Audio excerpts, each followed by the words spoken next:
Hello, I'm Dave Allison. I'm an engineer here at Xsigo Systems, and today I will show you how to manage your virtual I/O on a server from your iPhone.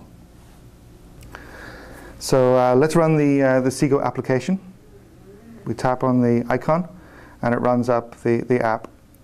The first page gives you a selection of Xsigo I/O directors that you can manage. In this case, we'll select one.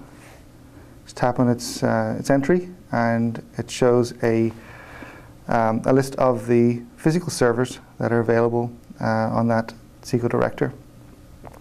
So along the bottom of the screen, you'll see a set of icons. The left side is the physical servers, which we're showing now. If we move across one, we see the I/O profiles, or the server profiles that are available on that I/O director. In this case, we have one, and it shows you it's connected to the physical server buttons. Moving along further, we see the virtual NICs and the virtual HBAs that are available on the director. And finally, on the right side, we see information about the director itself, including information on hardware, cards and ports, etc. So for this demonstration, we will be adding a virtual NIC and a virtual HBA onto a physical server. So we go back to the physical servers page. We see the physical server buttons is running Windows. It's connected to web server 40 as the server profile. If we tap on it, it takes us to the server profile. And we can see information about that server profile. The server profile is basically a container for virtual NICs and virtual HBAs. So if we select the virtual NICs button, we get a list of virtual NICs on this server profile. Let's add a new one. You click on Edit, and it allows you to delete and add virtual NICs. So we select the Add button, and it will pop up a page, lets you enter information about the NIC. In this case, we will enter its name with VN2. We've already selected the server profile, which is web server 40. We select the interface on the director that we want to use. In this case, we know we have 5 port 2 is connected to the network. And we can either select other items, such as the MAC ID if we need. In this case, we'll select DHCP address type. And then we're done.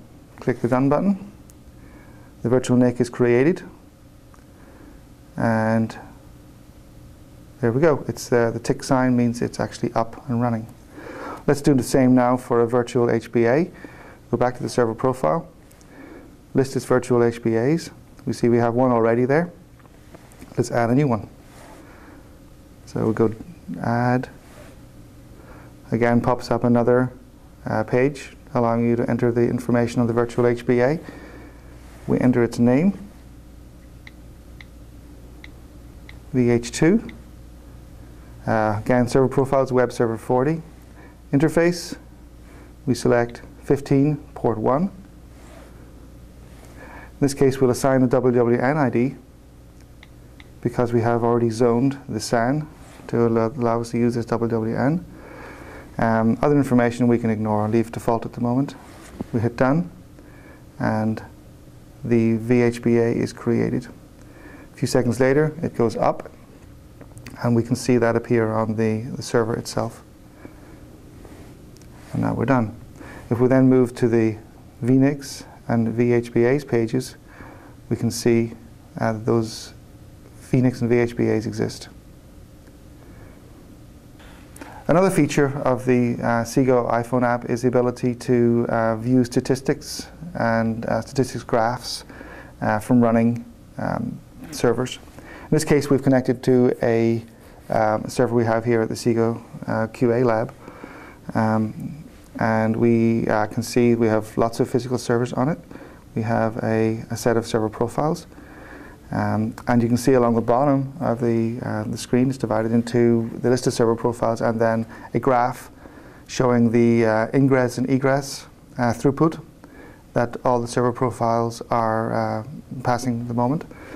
You can further dive into that with vNICs and see the network throughput. In this case, we're passing about 1 gigabit of ingress traffic and 0 egress.